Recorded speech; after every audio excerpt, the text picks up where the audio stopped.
Байшинтын дивизийн бүх захирагчдыг хэлмэгдүүлжээ.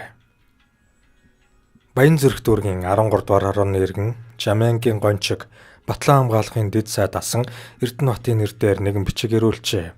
Тэрхүү бичигт 1936-1937 онд Байшинтын 7 дугаар морьт дивизид алба хааж байсан дайчдаас олон хүн нас барсныг эсэргүү нар гүний хотгонд хортой англи давс хийснээс болсон гэсэн яриа өнөөдрийг хүртэл итгэл үнэмшилтэй байсаар байна. Энэ тухай Батлан хамгаалахын төв архивд хадгалагдсан үлдсэн материал байдаг бол хэвлэл мэдээллийн хэрэгслээр дамжуулж олон түмэнд нэг бүр цэгцтэй ойлголт өгч болтгүй юм уу гэсэн утгыг агуулжээ. Энэ талаар судалгаа хийсэн тухайн үеийн архивын дарга Хурандаа Оюун Базрын гар үсгтэй 2004 оны 3 дугаар сарын 11-ний өдрийн албан тоот Батлан хамгаалах яамд ирсэн байна. Харин Батлан хамгаалахын дэд сайд асан Эрдэнэбат тэрхүү хариу бичгийн хуулбарыг надад өгч хэрвээ шаардлагатай гэж үзвэл самдаа нийтлүүлж болох юм гэсэн санааг хэлж байснаас хойш 10 гаруй жил улиран оджээ. Миний хавцсанд 10 өвлийн цас хялмаалахыг үтсэн энэ баримтад салхи савир оруулах цаг нь болжээ. Тэгээд ч Байшинтын 7 дугаар дивиз гэдэг нь миний төрж өссөн Сүхбаатар аймгийн Баян Дэлгэр сумын нутаг дахь одоогийн Хонгор багийн төв юм. Бид хүүхэд байхдаа бишгүүдэл тэр дивизийн газар доорх хорогдох байраар нь орж тоглож ханных нь будаг нүртэл бараг хിവэрэ шахан байхыг харж гайхчил байсан. Батлан хамгаалахын төв архиваас ирүүлсэн бичигт эсэргүү нараас байлдагч нарын биеийг олноор өхүүлэн хорлон сүтгэж байсныг засах тухай цэргийн явдлын яамны сайд бүх цэргийн жанжин Чойбелсонгийн тушаал 1937 оны 11-р сарын 2-ны өдөр гарч ил байдлыг шалгах комиссийг бүх цэргийн прокурор, дивизийн комиссар, банзрагчаар даргалуулан томилсон бөгөөд энэ комиссийн шалгалт хийгээд гаргасан дүнгийн илтгэл рапорт манад хадгалагдаж үлдээгүй байна. Хожим 1959 онд Монгол Ардын хувьсгалт намын хянан шалгах хорооны дарга гиндэн даргатай эсэргүү нарын хэргийг шалгах комисс байгуулан уг асуудлыг шалган судлаад дараах дүгнэлтийг хийжээ. Цайргүй зис тогоонд хоол хийснээс цусан чацаг өвчин тархсан. Байшинтын дивизийн худагт англи давс хийсэн нотлогдоогүй. Зис тогоо урд нь хийдийн ламнар хоол хийдэг байсан тогоо юм. Олон хүн өгч байсан шалтгааныг дотоодын амны ангийн төлөөлөгч гомбт орж Пунцог Алжир, эмч Жамсар нарын болон тэр үед шалгасан хүмүүсийн тодорхойлолтоос үзэхэд гидсний хурц халдварт өвчнөөр нас барж байсан үнэн. Дайсны хорлол гэх зүйл илрээгүй. Дивиз шинэ газар нүүж очиод удаагүй учир анги ахуйн талаар гачигдaltaй. Орон сууцны нөхцөл муу, хүйтэн хоол хүнс муу, цэргүүд өвлийн хувцсаар хангагдаагүй байсан зэрэг нь өвчин даамжирч олон хүн нас барахад нөлөөлсөн бололтой гэжээ. Архивд хадгалагдж байгаа баримтуудыг шалгаж үзэхэд тус 7 дугаар дивизээс 1937 онд 83 хүн нас барсан баримт нэрсээр байдаг. Хүн хүчний мэдээгээр өвчин эхэлсэн 1936 оны 6 дугаар сараас 1937 оны 7 дугаар сар хүртэлх хугацаанд гаргасан тоо мэдээгээр 200 гаруй хүн нас барсан болохыг бичсэн байна. Төгсгөлд нь Оюун Базар Хурандаа хотгийн ус ууж хордон нас барсан хүмүүсийн асуудлыг улс төрийн эсэргүү үйл ажиллагаатай холбон үзэх үндэслэлгүй болов гэсэн хувийн саналаа илэрхийлжээ. Хүн дээр нэрвэгдсэн Байшинтын 7 дугаар дивиз Монгол оронд 1930-аад оны үед өрнөсөн лам нарын 1933 оны Лхүмбийн 1936 оноос Гендэн Дэмдийн хувьсгалын эсэргүү хэрэг хэмээн нэрлэгдсэн улс төрийн хэлмэгдүүлэлтэд зэрэгцсэн зүүн хязгаарын ангиудад алба хааж байсан Монгол Ардын хувьсгал цэргийн олон дайчид өвчнөөр нас барахад Байшинтын 7 дугаар морьт дивиз илүүтэй хохирсон байна. Тус дивиз цэргийн явдлын яамны сайд бөгөөд бүх цэргийн жанжны 1936 оны 6 дугаар сарын 1-ний өдрийн тушаалаар Хинтээ аймгийн төв Өндөр-хаанаас Сүхбаатар аймгийн Хонгор сум буюу одоогийн Баян Дэлгэр сумын нутаг Байшинт сүм гэдэг газар шилжин байрлажээ. Дивизийн дарга даваа жаргалын бичсэн 1936 оны 12 дугаар сарын 31-ний өдрийн цахилгаан хуудсанд энэ өдөр 300 хүн өвчтөй хэвтэж байна. 100 шахам хүн эдрэн гарсан. Эмийн зүйлсийг өчигдрийн шаардсан ёсоор ирүүлэхгүй аваас хэд хоногийн эцэст ихээхэн хүнд байдалд орж магадгүй гэжээ. Үүний хариу болгож дотоод явдлын яамны улсыг сахиж хамгаалах хэргийг удирдах ерөнхий газрын төв тусгай хэлцээс гаргасан тусгай мэдээнд Байшинт дахь 7 дугаар морьт дивизийн дотор өвчлсэнийг үүний урьд 12 дугаар сарын 19-ний өдөр тусгай мэдээнд тодорхой тэмдэглэж явуулсан бөгөөд 12 дугаар сарын 25-ны өдөр дахин хүлээн авсан мэдээнээс үзвэс. Энэ өдөр өвчтөй хүмүүс 388 болжээ. Үүний нэгэн амт дээр дурдсан тусгай мэдээнд тэмдэглэсэн эмийн талаар дутагдaltaй байсан байдал нь эдгүй хүртэл дутагдaltaй хэвээр гэж бичсэн байна. Энэ өдрөөс хойш 1 сар гаруун дараа буюу 1937 оны 2 дугаар сарын 6-ны өдөр дивизийн дарга даваа жаргалаас цэргийн явдлын яамны удирдлагад явуулсан яаралтай цахилгаанд бүх өвчтөн 75. Үүний өмнө ангийн бүх өвчтөн даруй 400 гаруй болж байсан. Одоо дахин ийм тоонд хүрч байна. Бидний зүгээс аль болохоор арга хэмжээ авч байгаа боловч зарим талаар уушигны болон халуун ханиад өвчин халдварлах нөхцөл улам ихээр нэмэгдэж байна. Ангийн их доктор Киселевийн бие өөрийн ажилд хариуцлагагүй, тушаал шийдвэрийг зөрчих, өвчтнөө эмчилж асрахгүй байх зэрэг хойрог байдал олонтоо давтагдж байна. Мөн тус ангийн өвчтөн дайчдыг хурдан шуурхай эмчилэн эдгэрүүлэх ажилд туслахаар ирсэн их доктор Диков сүүлийн үед ажил хийхээ бараг болив зэрэг хүчин мөхсдсөн тухайгаа илтгэж байжээ. Дээрх баримтуудаас үзэхэд Байшинтын 7 дугаар морьт дивизийн дайчдын дунд гидсний хурц халдварт өвчнөөс гадна хурц халдвартай хоолойны хавдар, уушигны өвчин, халуун ханиад газар авч олон харан хүн өвчилж, эм тариа дутагдaltaй зэрэгцээ чухам яагаад ч юм бэ? Эмч нар нь өвчтнүүдтэй төдийлөн анхаарал тавьдаггүй байсан нь ийхүү баримтаар нотлогдож байна.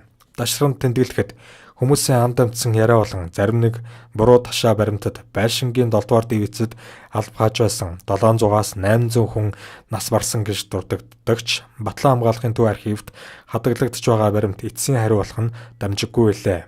Тухайлбал 1936 оны 10 дугаар сараас 1937 оны 7 дугаар сар хүртэлх хугацаанд 237 хүн нас барсан гэж тэмдэглэгдэжээ. Харин энд 1937 оны 4 дугаар сарын мэдээ байдаггүй юм байна.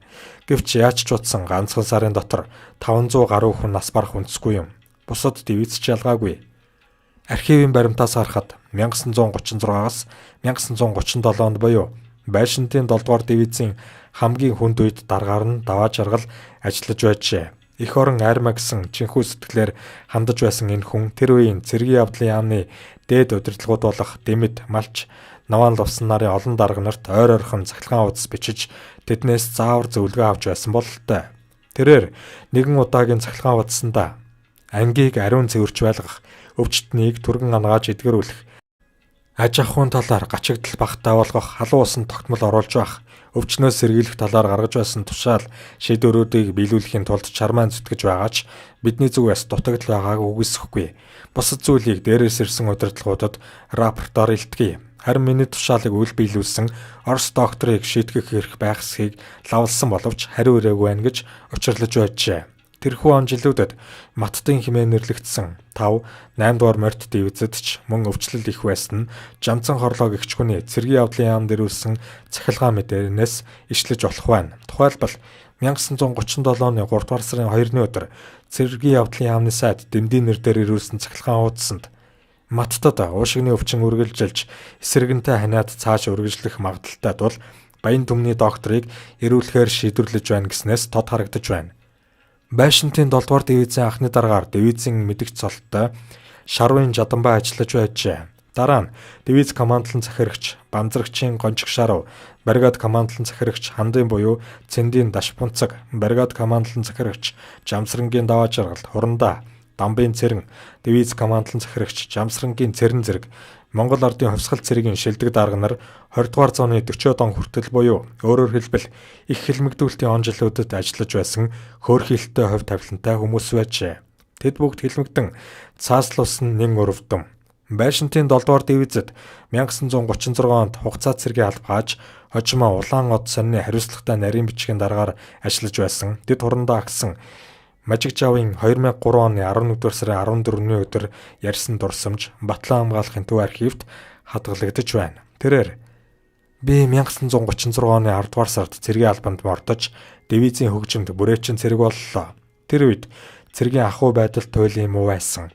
Барьсан казарм газраараа шалгүй. Дарга нарын худаг цэргийн худаг гэж байгаагүй. Харин ундны ус авдаг 2 худаг ойролцоох дэрсэн дотор байсан. Тэр 2 худаг одоо ч байгаа. Цэргийн казарм барихаар бэлдсэн тоосхийг дээрх 2 худгийн дэргэд хийсэн юм. Олон цэрэг нас орсон шалтгаан нь миний бодоход цэргүүд хүүтэнд маш их таарсан, хоолунд маш муу, усны чанар хангалтгүй зэргээс шалтгаалсан байх. Цэргүүдийг Заванов гэдэг бурайд хүн эмчилж байсан. Хэдийгээр Орос Монголын чадвартай эмч нар нойр хоолгүй зүтгэж байсан ч өхлийг зогсоож чадаагүй юм. Нас барсан цэргүүдийг морин тэргэнд дүүрэн ачаад л явж байхыг олонтаа харсан. Нэг удаа Дэвиз үндсэн байрлалаасаа холгүй хээрийн сургуульд явсан юм. Тэр сургуульд явж байхад энд тэндгүй угсан цэргийн хүүр тааралдж байсныг тод санаж байна. Одоо чөлөөнд байгаа бэлтгэл хурандаа намхай Жуна нар алба хааж байсан. Жуна Дэвизийн тагнуул ангийн дарга байснаа моторын хорооны дарга болсон юмдаг. Нас барсан цэргүүдийг хотхор өдөр газруудад л тавьж байсан байх.